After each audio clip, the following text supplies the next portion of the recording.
กันมื้อนี้เขาจะมาเรียนวิชาภาษาลาวเนาะเป็นมื้อน้ำทิพย์เริ่มต้นเป็นทั้งสองบทที่หนึ่งพวกอ่านมีเพิ่งบทเรียนบ่นี่พวกอ่านจับรุ่นก่อนเพิ่นเด้อบทที่หนึ่งหัวบทแมนขอสระอะสระหาอันนี้อารมณ์แล้วเอาขึ้นไปแล้วห่างของตัวก่อนี่จะเท่ากับตัวของมันเนาะเราทำสังเกตเวลาเขาจะเขียนแค่นี้มันได้ครึ่งนึงแต่เวลาเขาไปเขียนตัวจริงเขาจะได้ให้ห่างตัวก่อนี่เท่ากับตัวของพยัญชนะเนาะเท่ากับตัวของมันเสื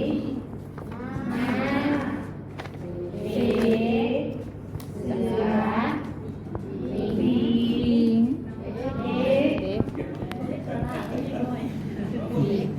แล้วให้ลูกหลานลองบอกเมืองว่าพวกใดที่ขึ้นต้นด้วยเสียงตุกโปเอ